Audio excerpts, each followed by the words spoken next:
Hello everyone, welcome to Magnet Brains. I'm Vanya Naren, UIGKO, that's International GK Olympiad Educationist for grade 9th. As you can read over here, अभी जो हम करने वाले हैं वो हम शॉर्टी नोट सीरीज़ करने वाले हैं। किस टॉपिक पे करने वाले हैं वो भी आप यहाँ पे पढ़ सकते हैं। कैट्सा, कैट्सा क्या है, क्यों है, किस लिए है, क्या इंपॉर्टेंस है, ये सब कुछ हम जानेंगे। अब शॉर्टी नोट सीरीज़ में एक चीज़ है, क्या है वो कि उसको हम दो तरह से करते हैं, है ना। या तो एक स्टैटिक जीके का टॉपिक है, कोई हम स्टैटिक जीके का टॉपिक लेते हैं और उस पर हम डिस्कशन करते हैं कि भाई ये चीज़ जो है उसकी इंपॉर्टेंस क्या है, क्यों है, किस लिए है, इस तरह से। या फिर हम कोई कंटेक्चुअल लेवल पे लेते हैं। कंटेक्चुअल क्या, फिर वो करंट अफेयर्स आ जाता है ना। उसमें करंट अफेयर्स का एक पार्ट आ जाता है कि हम करंट अफेयर्स का कंटेक्स्ट उठाते हैं कि कोई चीज़ ऐसी है जो अभी हुई है हालिया और उस पर हमें डिस्कशन करना है और फिर हम उस पर्टिकुलर टॉपिक पे और उसका बैकग्राउंड स्टडी करेंगे। ठीक है। Shorty note series in the sense क्या है, सीधा सीधा मतलब कि हम एक बड़ा सा टॉपिक जो कि एक इम्पॉर्टेंट टॉपिक है जीके के लिहाज से, उसको हम समझने की कोशिश करेंगे दो लेवल्स पे, और उसके बारे में जितनी भी वाइटल इन्फॉर्मेशन है वो सब कुछ हम एक टाइम फ्रेम में समझने की शॉर्टकट में, कंसाइज वे में कोशिश करेंगे। जैसे कि मैंने कहा कि IGKO के स्टूडेंट्स हैं आप लोग, तो वी नीड टू अंडरस्टैंड कि हर चीज़ जो है वो साइमल्टेनियसली चलना बहुत इंपॉर्टेंट है। We can not wait for one thing to end and for another to begin, है ना। साइमल्टेनियसली पढ़ना इंपॉर्टेंट है। अब इसमें जब हम बात कर लेते हैं कैट्सा की, सीधे आ जाते हैं अपने टॉपिक पे। अगर बात करते हैं कैट्सा की और हम बात करने वाले हैं why and how it matters to India, मतलब ये जो कैट्सा है ये है क्या। ये एक तरह का बेसिकली US की हम बात कर रहे हैं, यूनाइटेड स्टेट्स ऑफ अमेरिका की, और इसमें हमें समझना है कि भाई उनकी एक इंटरनल पॉलिसी है या उन्होंने एक, आप कह सकते हैं, एक मसौदा है उनका, और वो इंडिया को कैसे इम्पैक्ट कर रहा है, क्यों इम्पैक्ट कर रहा है, वर्ल्ड को कैसे इम्पैक्ट कर रहा है, वो हम पढ़ने वाले हैं। ठीक है। अब इसमें एक और चीज़ ये आ जाती है कि आज के टाइम पे जो हम जिस समय में हम चल रहे हैं, जिस समय से हम गुजर रहे हैं, जिस परिस्थितियों से, जिस काल से हम गुजर रहे हैं, वो हमें समझना होगा। वो हर चीज़ जो होती है ना, एक आपको बैकग्राउंड चीज़ों का समझना इंपॉर्टेंट होता है। तो वो जो टाइम पीरियड है जिससे हम निकल रहे हैं, we know that we are going through the international zone of, आप कह सकते हैं, बहुत कॉन्फ्लिक्टिंग टाइम है। एक तरफ कोविड है, एक तरफ पैंडमिक है, दूसरी तरफ ये जो रशिया यूक्रेन की वॉर चल रही है वो है, एक तरफ चाइना के साथ हमारे जो इंटरनल कॉन्फ्लिक्ट हैं वो चल रहे हैं, रशिया अमेरिका के बीच में सिचुएशन तनातनी की चल रही है, सीरिया अपनी जगह पर है, तालिबान का जो कब्ज़ा है वो अफगानिस्तान में है। बहुत सारी चीज़ें जो है इंटरनेशनल पॉलिटिक्स में भी चल रही हैं। ठीक है। सबसे बड़ी जो हैपनिंग है वो फिलहाल लेकिन क्या है, वो है रशिया का यूक्रेन पे हमला। ये बैकग्राउंड हमने समझ लिया। इसके बाद हम समझने की कोशिश करते हैं कि कैट्सा क्या है। कैट्सा basically after high ranking US official dwelt on the specter of the possible Ukraine related sanction on parties yesterday, CATSA has begun doing the rounds in India's media and defense policy circles. ये बात हम इसलिए कर रहे हैं कि जैसे मैंने कहा कि US से रिलेटेड है ना। अब इसमें जब हम बात कर रहे हैं कि अभी कॉन्टेक्चुअल, जैसे मैंने कहा कि अभी जो हमारा टॉपिक है वो ना सिर्फ हम कैट्सा के बारे में समझेंगे जो शॉर्टी नोट सीरीज में, लेकिन हम कॉन्टेक्चुअल क्या है उसका कंटेक्स्ट, कि आज की तारीख में ऐसा क्या हुआ कि हम कैट्सा के बारे में बात करें। कैट्सा तो 2017 में पारित हो गया था, हाउस ऑफ रिप्रेजेंटेटिव्स में पारित हुआ था US में, और डोनाल्ड ट्रंप ने उसको एज अ लॉ घोषित किया था। ठीक है। तो 2017 की बात हम आज क्यों कर रहे हैं? आज हम इसलिए कर रहे हैं क्योंकि high ranking US official dwelt on the spectre of the possible Ukraine related sanctions on parties. Ukraine, जैसा मैंने कहा कि उससे रिलेटेड सैंक्शंस की बात हुई है पार्टीज़ में, और इस वजह से कैट्सा की जब बात आती है तो बहुत ज़्यादा बात आने लगती है इंडिया मीडिया में, और डिफेंस पॉलिसी स्कीम्स में उसकी बात आना चालू हो गई है। अब डिफेंस में बात आना क्यों चालू हुई है ये समझना होगा।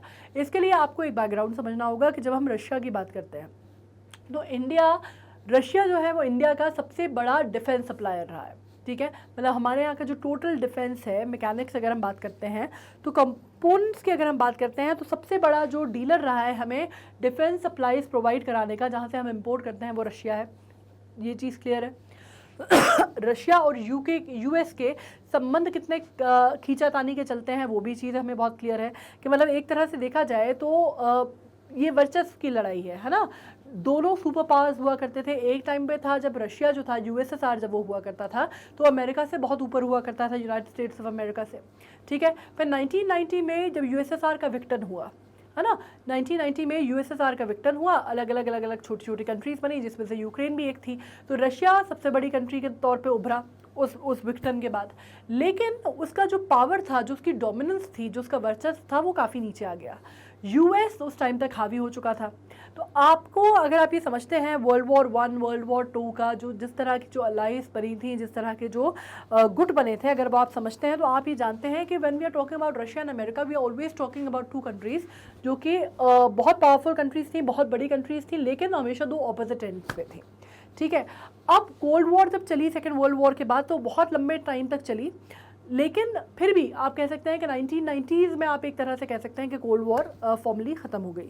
लेकिन रशिया और अमेरिका की कोल्ड वॉर आप एक तरह से कह सकते हैं कि वो कभी ख़त्म नहीं हुई, एक अंडर करंट के तौर पे वो हमेशा चलती रही। उनके बीच में संबंध कभी भी बहुत सामान्य नहीं हो पाए, राइट।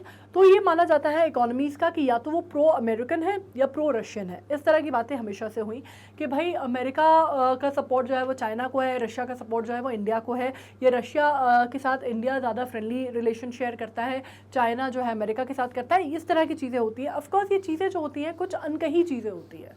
अगर आप इसको फॉर्मली किसी से बात करने जाएंगे या लिखने पढ़ने जाएंगे तो आपको कहीं पर भी किसी ट्रीटी के तहत लिखा हुआ नहीं मिलेगा। ये कहीं पर भी आपको ओपनली बोला कहा लिखा हुआ नहीं मिलेगा, है ना। ये बातें जो कही जा रही है ये एक अंडर करंट के तौर पे चलती है, एक बहुत ही आप कह सकते हैं बहुत ही सबड्यूड से वे में चलती हैं। सच्चाई है, पता सबको होती है, लेकिन बोली नहीं जाती, इस तरह की बात होती है। ठीक है, तो अब ये समझ लीजिए आप कि जब ये बात हुई कि यूक्रेन की कैट्सा की जब बात हुई, तो उसमें जब सैंक्शंस की बात आना चालू हुई, पॉलिटिकल सैंक्शंस की बात आना चालू हुई, तो किसको सैंक्शंस के तौर पे बात आना चालू हुई, तो उसमें जाहिर सी बात है कि जब रशिया को जब सैंक्शन से रोक दिया गया। कि अभी एक और बात आई थी उसमें, जैसे मैं बोल रही हूँ कि यूएन के जो ह्यूमन राइट काउंसिल है उसके बारे में एक खबर आई थी कि अभी रशिया, क्योंकि ये यूक्रेन का आप जो देख रहे हैं कितनी बार्बरता के साथ चीज़ें हो रही हैं, कितना बारबेरियस तरीके से लोगों को मारा जा रहा है, हमला किया जा रहा है, तो UNHRC से बर्खास्त कर दिया गया है रशिया को। ठीक है, which is UN human right council, इससे निकाल दिया गया है। ठीक है, तो ये जो खबर आ रही है इससे ये, अब आपको ये बैकग्राउंड इसलिए समझना ज़रूरी है कि जब हम कैट्सा को समझ रहे हैं तो ये बैकग्राउंड आपको स्टडी करना बहुत ज़रूरी है, क्योंकि कैट्सा 3 कंट्रीज़ को लेके फोकस करता है। जो फिलहाल जो उसकी जो फोकस की जो नीति थी वो मूलतः 3 कंट्रीज़ को लेके थी, जिसमें से रशिया एक था।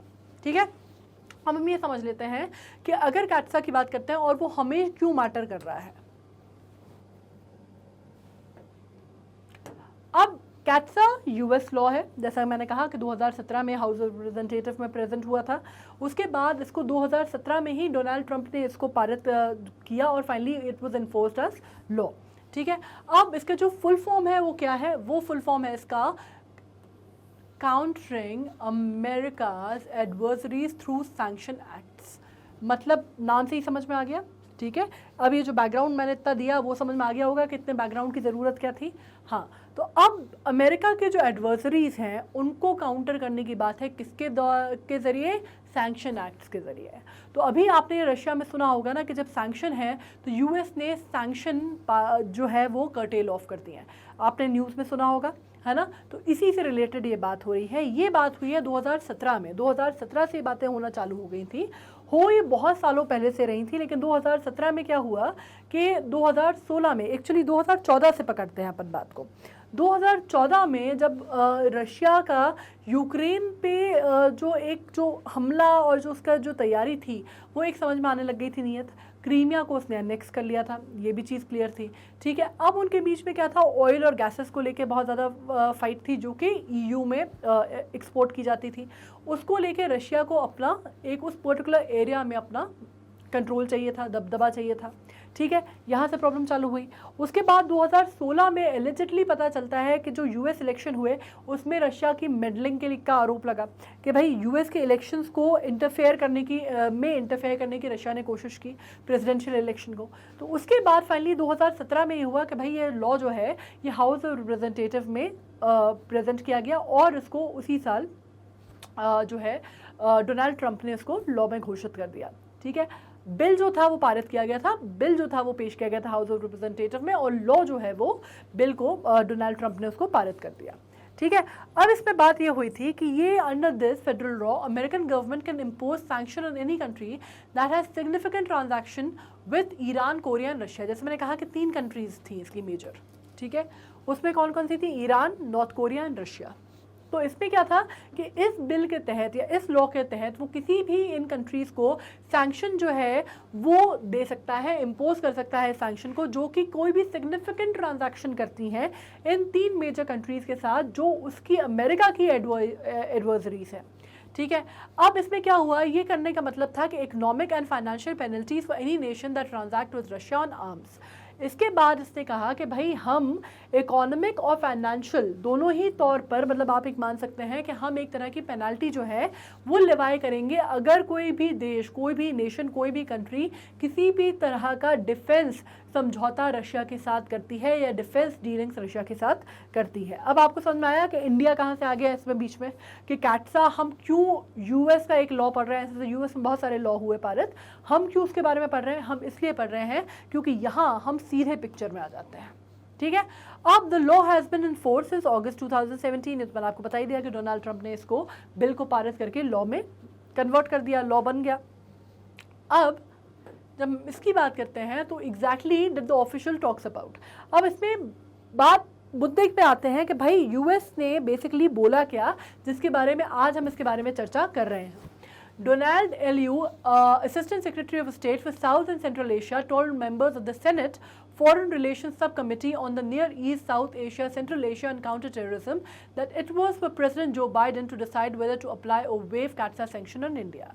ठीक है, ये अभी क्या हुआ था कि कैट्सा सैंक्शन की जब बात हुई थी, ये अभी पूरी तरह से इंडिया का नाम इससे बाहर नहीं है। अभी उन्होंने ये कहा कि अभी जो बाइडन की सरकार आई है, जो नई सरकार है वहाँ पे यूएस में, वो अभी इस पे विचारशील है कि क्या कैट्सा में सैंक्शन में इंडिया का नाम आना चाहिए या नहीं आना चाहिए। इसकी वजह से आज की डेट में हम ये सब डिस्कशन कर रहे हैं, या आज की डेट में हमारे लिए इम्पोर्टेंट हो जाता है। अब इसमें जब हम बात करते हैं कि ये एक आधिकारिक बयान था, एक आधिकारिक जो वो था स्टेटमेंट था, ये दिया गया था। ठीक है, तो इसको आपको बहुत सीरियसली लेना होगा, बिकॉज ये उड़ती हुई खबर नहीं आई थी, किसी मीडिया चैनल के थ्रू खबर नहीं आई थी, किसी इंटरनेशनल मीडिया ब्लॉग के थ्रू खबर नहीं आई थी। ठीक है, अब इसमें जब बात हो जाती है कि प्रेसिडेंट जो बाइडन क्या डिसाइड करते हैं वेदर टू अप्लाई और वेव, दोनों चीज़ों का बोला उन्होंने कि भाई अभी असमंजस की स्थिति है, अभी विचारशील है, देखिए उसको अप्लाई भी कर सकते हैं, वेव भी कर सकते हैं कैट्सा सैंक्शन ऑन इंडिया। अब इसका मतलब बहुत सारी चीज़ों से हो जाएगा हमारे यहाँ। अब ये भी है कि ये इस तरह से प्रेशर हमारे ऊपर बनाएंगे कि भाई आपको रशिया से किसी भी तरह की डीलिंग नहीं करनी है, या आपको ईरान से किसी भी तरह की डीलिंग नहीं करनी है। या जैसे अभी हमने निर्मला सीतारमण जी ने, जो कि हमारी फाइनेंस मिनिस्टर हैं, उन्होंने कहा कि वो क्रूड ऑयल जो है वो क्योंकि बहुत सब्सिडाइज्ड प्राइसिंग में हमको मिल रहा है, तो वो लेने को तैयार हैं हम रशिया से। तो इस पे भी अमेरिका ने बड़ा खंडन किया कि क्यों लेना है आपको। तो हमारी फाइनेंस मिनिस्टर का सीधा सीधा कहना था कि भाई हमको जब मिल रहे हैं तो हम क्यों नहीं लें, मतलब हमारी बहुत सीधी चीज़ पे ये है कि हम अपने लोगों का फ़ायदा देखेंगे, we will look out for our people and our population and our requirement. तो इस पर भी खासी नाराज़गी जो है अमेरिका की तरफ से जताई गई है। अब इसमें देखते हैं कि इसमें case against India currently stand. Where is the case against? According to the statement made by the US official, Biden administration is yet to decide whether or not to apply sanction in India in the CAATSA. ये तो मैंने बता ही दिया। As it is already tough for Indians as well as other countries to buy weapon from Russia because Russia's banks have come under sweeping Western sanction. As per report, over the past few weeks, India has cancelled order of MiG-29 helicopters and anti-tank weapons. अब इसमें एक और चीज़ आ जाती है कि जब हम defence mechanism की बात करते हैं तो एक नाम आपको सुनने में आएगा S-400। ये इंडिया और रशिया की बात हो रही है। ठीक है, ये जो हमारा डिफेंस है, मिलिट्री डिफेंस इक्विपमेंट्स जो हैं, जो हम बहुत बड़े तादाद में उनसे लेने वाले थे, इसके ऊपर खासी नाराज़गी जताई है। और ये काफ़ी बड़ा एक प्रॉब्लम का एरिया बना हुआ है, जिसमें ये कहा जा रहा है, जिसकी वजह से अमेरिका जो है, ये जो आप कह रहे हैं ना कि विचारशील है इस बात को लेके कि इंडिया को अप्लाई करे कि नहीं करे कैट्सा सैंक्शन उसके ऊपर। तो ये बहुत बड़ा एक बोन ऑफ कंटेंशन है, या उनके लिए एक नाराज़गी का सबब बना हुआ है। ठीक है, अब इसमें बात यह आ जा रही है कि इसमें एक तो इंडिया की अगर हम बात करते हैं तो it is already tough for Indian as well as any other country to buy weapons. एक तो वैसे ही हमारे लिए जब हम डिफेंस सेक्टर की बात करते हैं तो हमें मालूम है कि हमारा बहुत बड़ा डिफेंस सेक्टर जो है वो रशिया से इंपोर्ट पे चलता है, ये तो मैं आपको बता ही चुकी हूँ, बहुत मेजर चंक चलता है और ये आज से नहीं बहुत सालों से, मतलब हमारे जो मिग विमान हैं वो रशिया से आए हैं, ये सबको मालूम है, everybody knows about it, right. लेकिन जब हम ये बात करते हैं फिर अभी उसके बाद जो दूसरी खेप की बात हुई थी मिग विमानों की, वो हमने कैंसिल कर दी थी, ठीक है। हेलीकॉप्टर्स हमने कैंसिल कर दिए थे और एंटी टैंक वेपन्स जो है वो भी हमने जो था वो जो भी हमारी डीलिंग्स थी वो कैंसिल हो गई थी। अब इसमें सबसे बड़ी दिक्कत ये थी कि कोई भी कंट्री, चाहे वो इंडिया हो चाहे कोई और कंट्री हो, जो कि रशिया से वेपन्स लेना चाहता है, उसको बहुत दिक्कत है, क्योंकि रशिया के जो बैंक्स हैं ना वो कहाँ पे आ गए हैं, वेस्टर्न सैंक्शन के अंडर आ गए हैं। तो वैसे ही ये जो मामला है पूरा कॉम्प्लिकेटेड सा हो गया है, तो चीज़ें उलझी हुई चल रही हैं अभी, ठीक है। अब हो क्या रहा है दैट इवन दो अगर हम एक न्यूट्रल स्टैंड रखते हैं, जैसे कि अगर हम बात करते हैं यूनाइटेड नेशंस की भी अगर हम बात करते हैं HRC की, ठीक है, तो उसमें भी अगर हम बात करते हैं तो हमने उसमें बहुत न्यूट्रल स्टैंड रखा है, मतलब we did not go by any side, हमने किसी भी साइड पे नहीं रखे, हम किसी भी साइड पे नहीं गए, ना हमने रशिया को एक्सपेल करने को बोला, ना हमने रशिया को रखने को बोला, हम बिल्कुल न्यूट्रल स्टैंड पे हैं। तो हमारे ये न्यूट्रल स्टैंड जो है ना वो भी अमेरिकन को, अमेरिका की जो एडमिनिस्ट्रेशन है उसको अखर रहा है कि भाई इंडिया क्योंकि इतनी पावरफुल कंट्री है, बहुत पास है। सेम जब हम एशिया की बात करते हैं तो एशिया में 2-3 कंट्रीज ही हैं जो इतनी पावरफुल हैं, अगर आप रशिया के बाद चाइना को छोड़ देते हैं तो इंडिया का ही नाम आता है। तो उसमें दे वांट कि इंडिया का एक स्ट्रॉन्ग बात हो, या स्ट्रॉन्ग एक एजेंडा हो, या स्ट्रॉन्ग एक कि आप कह सकते हैं कि एक स्ट्रॉन्ग ओपिनियन हो उसका इस पूरे मुद्दे को लेकर। और स्ट्रॉन्ग ओपिनियन वो क्या चाहती है, स्ट्रॉन्ग ओपिनियन अमेरिका चाहती है कि वो रशिया के बेसिकली स्टैंड अगेंस्ट करे इंडिया, और साफ तौर पर बोले कि रशिया जो चीज़ कर रहा है वो गलत है, ठीक है, ये बात आ रही है। नेक्स्ट पे आ जाते हैं अपन और बात करते हैं काहे की कि क्या इंडिया को चिंता करनी चाहिए। अब बात देखिए बहुत सीरियस ही है, जैसे मैंने कहा कि कुछ चीज़ें अनकही होती हैं, जैसे हम कहते हैं ना कि समझ में सबके आती हैं लेकिन बात उस बारे में कोई नहीं करता। तो ये वाली बात है कि भाई पता सबको है कि अगर इंडिया और रशिया की बात हो रही है, या रशिया और अमेरिका की बात हो रही है, या अमेरिका और चाइना की बात हो रही है, या चाइना और पाकिस्तान की बात हो रही है, तो हम सब जानते हैं कि कहीं ना कहीं जो कड़ी है वो किस तरह से जुड़ी हुई है, राइट। लेकिन इसके बारे में कोई खुल के बोलेगा, लिखेगा नहीं। अगर आप सोचें कोई ऑफिशियल स्टेटमेंट्स जारी हो जाएंगे तो नहीं होगा। अगर आप चाहें कि कोई ऑफिशियल स्टेटमेंट आ जाए और ये कहे अमेरिका खुल के that we are against Russia, और इस वजह से जो भी आदमी है रशिया से संबंध रखेगा तो हमें प्रॉब्लम है, वो ऐसा नहीं होगा। वो क्या बोलेगा, वो बोलेगा कि भाई क्योंकि रशिया यूक्रेन के साथ गलत कर रहा है इसलिए हम रशिया को सपोर्ट नहीं करते। वो उस टाइम पर ये भूल जाएगा कि उसने खुद अफगानिस्तान में या सीरिया में या वियतनाम में क्या किया, ठीक है, वो सब कुछ चला जाएगा। उसमें एक मॉरल एक डायलॉग आ जाएगा, एक मॉरल टोन आ जाएगी कि क्योंकि इतना ख़राब किया जा रहा है that is why we are against it. वो ये नहीं कहेगा कि उसके खुद के पर्सनल एजेंडास हैं, कोई नहीं कहेगा, राइट। वैसे ही अगर चाइना को अगर आप कहते हैं कि अमेरिका की बैकिंग है, तो ये कभी खुल के नहीं बोला जाएगा कि इंडिया को, चाइना या अमेरिका कभी आके नहीं बोलेगा कि भाई इंडिया के साथ, कि अगर बात करते हैं बायस की, तो भाई चाइना की तरफ थोड़ा सा ज़्यादा झुकाव है अमेरिका का, ये बिल्कुल नहीं बोला जाएगा, राइट। या चाइना और पाकिस्तान के कुछ आपस में कुछ इंटरलिंक्ड है या कुछ सपोर्ट है, ये भी नहीं बोला जाएगा। किसी भी तरह से ये बातें जो हैं ये समझने वाली बातें हैं, करने वाली बातें नहीं हैं, ठीक है। जब हम बात करते हैं इंटरनेशनल पॉलिटिक्स की, तो बहुत सारी चीज़ें ऐसी हो जाती हैं जो बड़े सेंसिटिव मुद्दे हैं जिनके बारे में बहुत सीधे तौर पे नहीं कहा जा सकता, ठीक है। अब इसमें यहाँ पे हम बात कर लेते हैं कि क्या इंडिया को चिंतित होने की या परेशान होने की इसमें ज़रूरत है। परेशान होने की ज़रूरत थोड़ी बहुत इसलिए है क्योंकि रशिया से हमारा बहुत बड़ा, जैसे मैंने कहा कि डिफेंस का जो हमारा एक मैकेनिक्स है, हमारा डिफेंस का जो हमारा डिफेंस सिस्टम है, इंडिया का डिफेंस सिस्टम आपको मालूम है कितना बड़ा है, किस स्तर पे है। जब हम बात करते हैं हमारी फोर्सेस की, चाहे हम बात करते हैं आर्मी की, एयरफोर्स की या नेवल फोर्सेस की, तो हमारा डिफेंस कितना मजबूत है ये हम जानते हैं। और हमको ये भी मालूम है कि हमारे बहुत बड़ा जो चंक है हमारे इक्विपमेंट्स का या हमारे मैकेनिक्स का, वो कहाँ से आता है, वो आता है रशिया से। तो हमारा जो एक कोलैबोरेशन है वो बहुत पुराना है, वो कोई नया तो है नहीं। अभी हमने मिक्स की, ठीक है, हमने डील नहीं की उनसे, सेकंड जो हमें मिक्स चाहिए था हमने वो नहीं लिए, तो उसकी जगह हमने राफेल लिए। अब राफेल पे भी कितना तामझाम हुआ है वो भी आपको मालूम है कि कितने, अभी जैसे बोफोर्स को लेके हुआ था वैसे ही राफेल को लेके कितना हुआ है, ये भी आप जानते हैं, ठीक है। तो अब जब हम बात कर लेते हैं, Russia has historically been one of the major suppliers of arms and ammunitions to India. India is still heavily dependent on Russian arms. This remains a fact.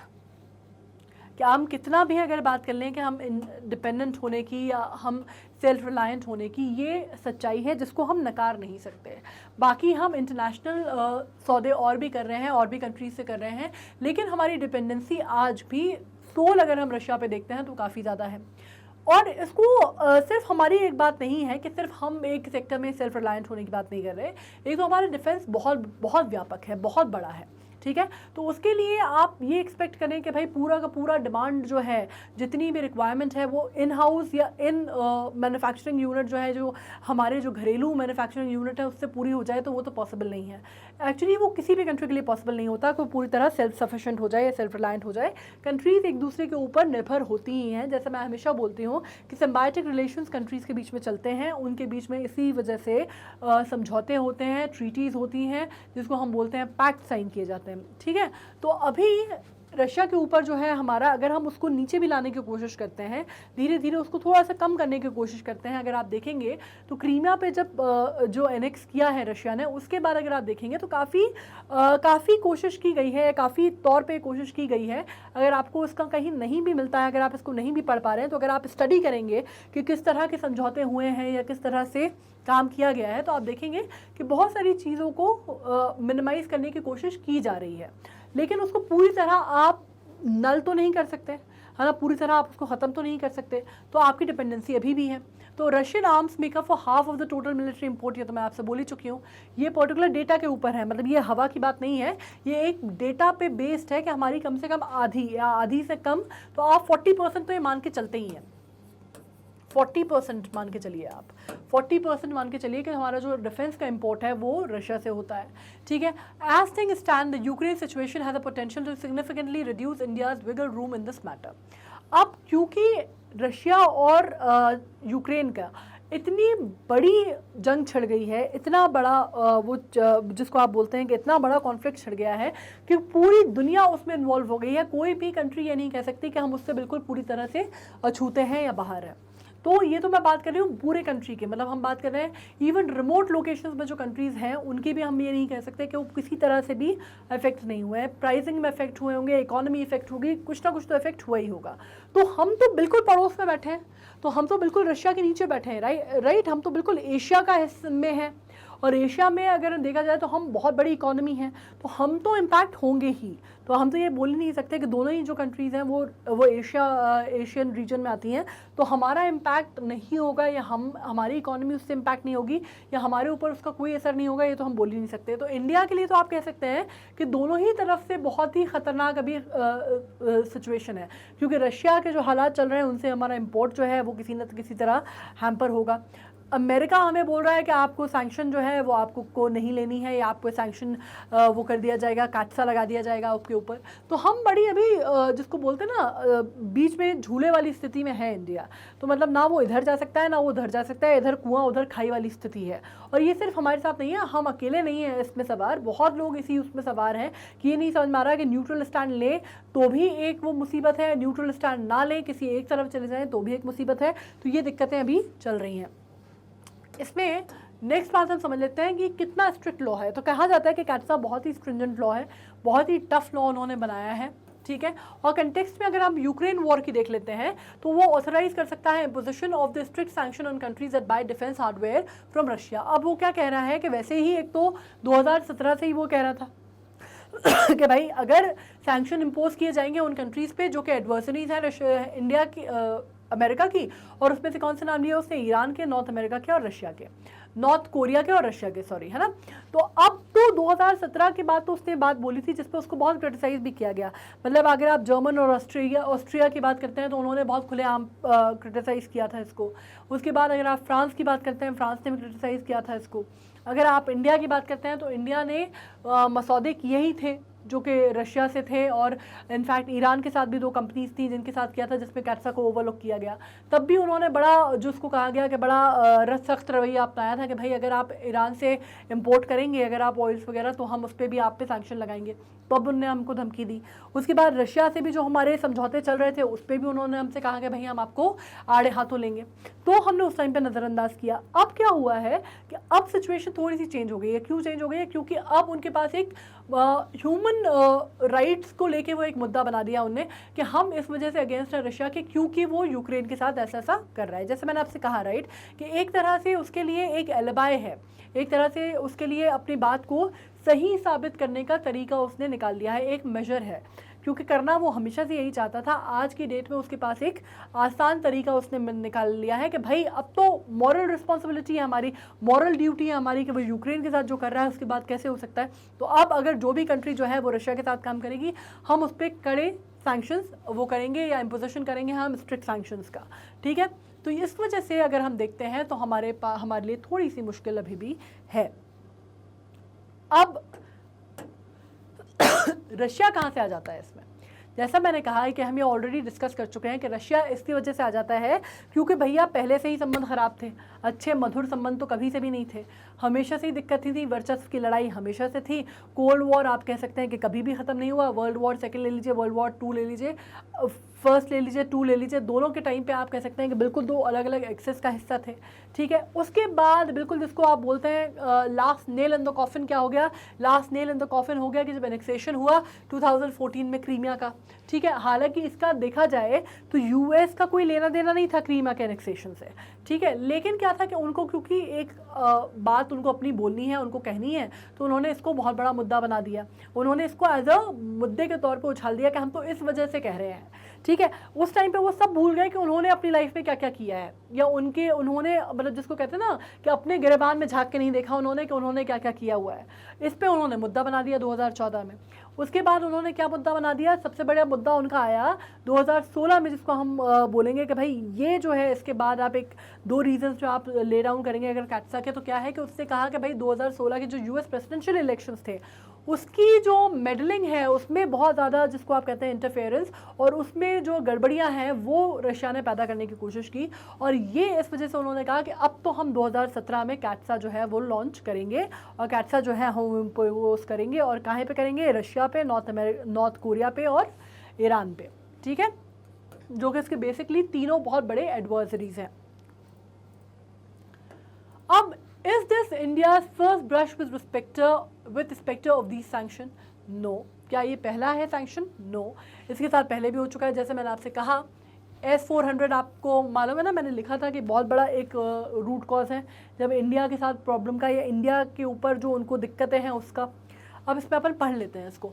अब क्या हुआ था अक्टूबर 2018 में जब हम बात करते हैं तो इंडिया ने साइन किया था USD 5 बिलियन डील, ठीक है, किसका? बाय 5 यूनिट ऑफ S-400 का, ठीक है। ये मैं आपको बता चुकी हूँ, एयर डिफेंस मिसाइल थी बेसिकली ये, जो रशिया से आने वाली थी वो। अब ये जो था ना, ये बड़ा खटका था यूएस को, मतलब उनको बड़ी दिक्कत हुई थी इससे कि आप ये क्यों ले रहे हैं डिफेंस मिसाइल सिस्टम यूएस से। तो उस समय क्या हुआ था कि जो ट्रंप एडमिनिस्ट्रेशन थी ना, डोनाल्ड ट्रंप की एडमिनिस्ट्रेशन ने, उसने बड़ा कड़ा रुख इस पर अपनाया था, और बड़े उसने निंदा की थी, और बड़ा उसने क्रिटिसाइज़ किया था, और उसने कहा भी था कि हम जो बहुत मेजर जो है, बड़े सीरियस जो है वो लगा देंगे आपके ऊपर, सैंक्शंस लगा देंगे। और उन्होंने हमें वार्निंग दी थी, बड़ी जिसको बोलते हैं स्पष्ट भाषा में उन्होंने हमको वार्निंग दी थी कि आपको अगर बहुत मेजर सैंक्शंस जो हैं वो जो फेस करने पड़ेंगे इंडिया को। पर हालांकि फिर वो सैंक्शंस नहीं लगे, वो सैंक्शंस आगे चल के इम्पोज नहीं हुए इंडिया पे, क्योंकि एक वेवर क्लॉज करके आता है, वेवर क्लॉज आ गया था उसमें, तो नहीं हो पाया था, ठीक है। लेकिन उन्होंने हमको इस बारे में कहा था, उन्होंने चेतावनी दी थी कि अगर इस तरह का अगर आप काम करते रहे तो आप पे जो है सैंक्शन वो लग जाएगा। जैसे इंडिया का जो कमिटमेंट था diversified defence purchases over time, उसके ऊपर जो वेवर क्लॉज था उसके चक्कर में उस समय तो हम पे नहीं लगे, लेकिन ये पहली बार नहीं हुआ था। एक और जैसे मैंने कहा, वो ईरान से जो 2 कंपनीज थी जिनसे हमने वो ले लिया था, ऑयल इंपोर्ट कर लिया था, तो उन्होंने फिर अमेरिका ने बड़े उस पर वो कहा, क्योंकि हमने कैट्सा को नज़रअंदाज कर दिया उसमें, तो फिर उन्होंने बड़े उस पर जिसको बोलते हैं कड़े शब्दों में चेतावनी दी कि अगर आपने इस तरह का काम किया तो फिर इंडिया भी जो है उसमें आ जाएगा, और आपको मेजर सैंक्शंस जो है वो करने पड़ेंगे, और आपके ऊपर इम्पोज कर दिए जाएंगे, और बहुत स्ट्रिंजेंट लॉस जो है आपके ऊपर इम्पोज कर दिए जाएंगे, ठीक है। तो ये भी एक पुराने से काफ़ी टाइम से इशू चल रहा है। अब ये रशिया यूक्रेन वॉर के टाइम पे जो अभी हम जो बात कर रहे हैं उस पर अगर चीज़ें हो जाती हैं जैसे क्रूड ऑयल लेने की या और भी चीज़ें जिस तरह की हैं कि हमारा बहुत स्ट्रॉन्ग हमने अपना ओपिनियन नहीं दिया या हमने बहुत स्ट्रॉन्ग रवैया या रुख नहीं अपनाया, तो इसकी वजह से भी वो हमें बार बार थ्रेटन कर रहे हैं कि भाई इसकी वजह से क्या होगा, हम दोबारा आप पे बहुत मेजर सैंक्शंस लगा देंगे। हालांकि ये उनके लिए भी मुश्किल है, क्योंकि अगर वो मेजर सैंक्शंस इंडिया पे लगा देंगे तो इंडिया, उनका भी अगर आप देखेंगे तो इकोनॉमिक पार्टनरशिप जो है अगर आप इंडिया के साथ देखेंगे तो बहुत बड़े लेवल पे उनकी भी इकोनॉमी इम्पैक्ट होगी इस चीज़ से।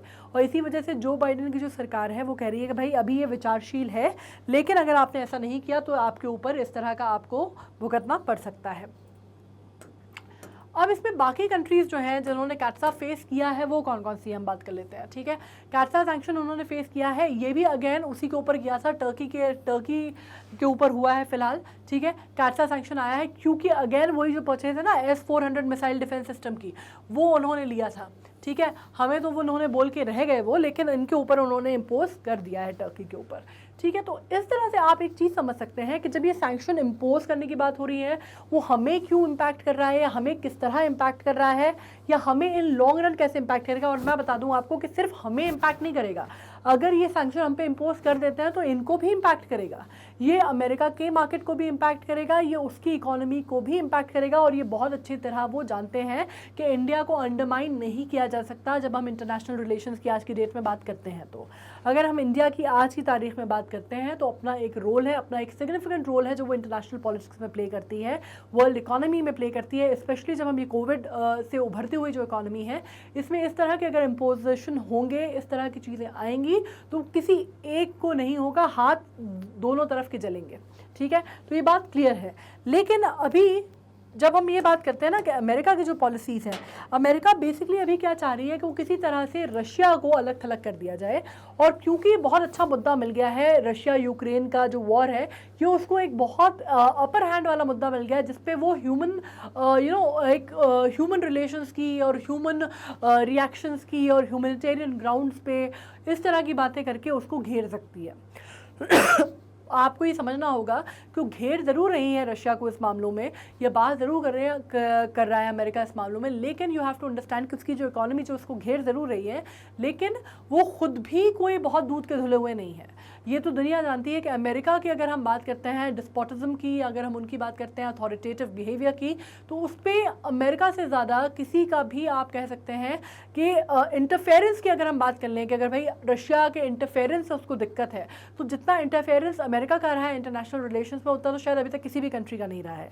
ठीक है, रशिया भी यूक्रेन के ऊपर कर रहा है, अमेरिका ने तो कहीं पे भी आप पूरा अक्रॉस द ग्लोब आप देख लीजिए, मतलब दैट कंट्री उसने अपने आप को सेल्फ इंपॉर्टेंस दे रखी है, सेल्फ असाइंड रोल अपने आप को दे रखा है of what, of the saviour of the world. I don't know for what reasons, but that is what I personally believe. But then of course you have an objective, आपको एक objective mindset रखना होता है जब आप ये सब पढ़ाई कर रहे होते हैं।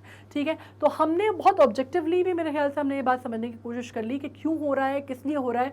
ये कुछ चीज़ें जो मैंने आपको बताई हैं, अगर आप इनको जाके गूगल करेंगे या आप इनको जाके ढूंढने की कोशिश करेंगे ना, तो शायद आपको नहीं मिलेंगे, क्योंकि एज आई सेड कि ये चीज़ें अंडरस्टैंडिंग से आती हैं, पॉलिटिकल अंडरस्टैंडिंग से, जो आप ओवर द ईयर्स समझने की कोशिश करते हैं इंटरनेशनल रिलेशंस की।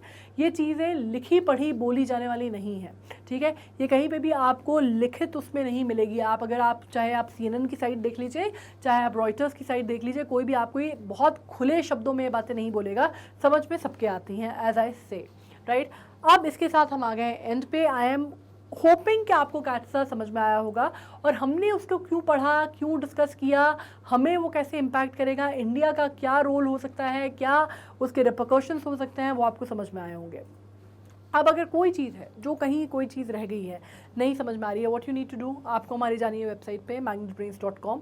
आप उसको ओपन करेंगे, हमारे K-12 से लेके जितने भी हमारे ऑप्शंस होते हैं, NTSC, ओलंपियाड, आपको सब मिल जाएंगे। And what you need to do, आपको हमारे ऑप्शंस देखने हैं, आप उस पर जाएंगे। इस तरह का अगर आप ओलंपियाड खोलेंगे तो इस तरह का एक पेज ओपन होगा जिसमें इंग्लिश का, मैथ्स का, साइंस का, GK के जो भी हमारे ओलंपियाड से हम सब्जेक्ट ऑफर करते हैं सब आपको मिलेंगे। You will go there, you will open this red जो आपको दिख रहा है ना, वॉच नाउ, आपको इसको क्लिक करना है टैब को, एंड इस तरह का पेज ओपन होगा जिसमें सिलेबस ओवरव्यू दिया हुआ है हमारा, राइट। सिलेबस ओवरव्यू में आपको सब कुछ मिल जाएगा, मतलब जो भी हमारे हेड्स हैं, आप अगर सब हेडिंग्स में जाएंगे तो आपको सब कुछ मिलेगा। आपको जो हमारे कंसेप्ट हैं वो अलग चल रहे हैं, फिर हमारा करंट अफेयर्स अलग है, शॉर्टी नोट सीरीज़। अब इसमें जैसे आपको शॉर्टी नोट सीरीज़ में जाना पड़ेगा, अरेंज होगा जैसे जैसे जो वीडियोज़ आए हैं उस पर आपको मिलता जाएगा। आप जाइए, ओपन कीजिए, इस तरह का एक पेज ओवरले आएगा। आपको जो भी देखना है यू कैन स्क्रॉल, आप आगे जाके देख सकते हैं, आप पीछे देख सकते हैं। आपको जो भी एक पर्टिकुलर न्यूज़ अगर आप देखना चाहते हैं तो आप देख सकते हैं। You have option to go for more videos, you have option to go for next video. Schedule क्या होता है ये क्लियर है ना।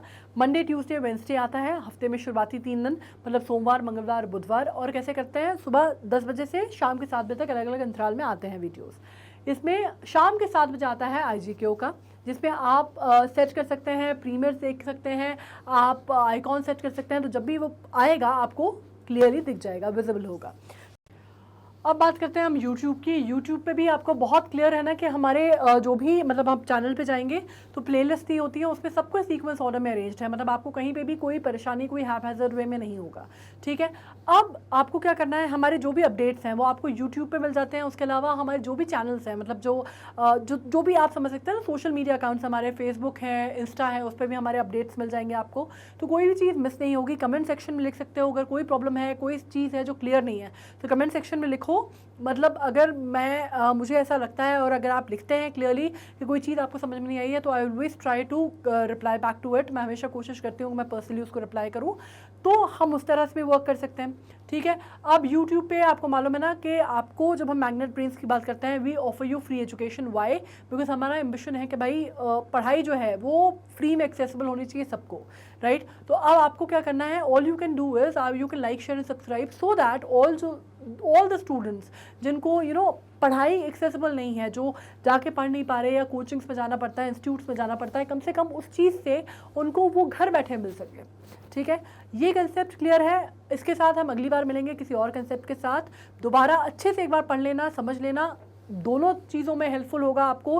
करंट अफेयर्स के लिए भी है, जीके के लिए भी है, दोनों ही तरह से आपको कंप्लीट कर रहा है, मतलब बहुत सारी चीज़ें आपका पार्ट जो है कंप्लीट कर रहा है। तो उसको थोड़ा सा समझ के चलना। इंटरनेशनल पॉलिटिक्स का भी पार्ट कवर कर रहा है ये, है ना, इंडिया एंड द वर्ल्ड जो है उसका भी पार्ट कवर कर रहा है, ठीक है। तो try and understand how it works.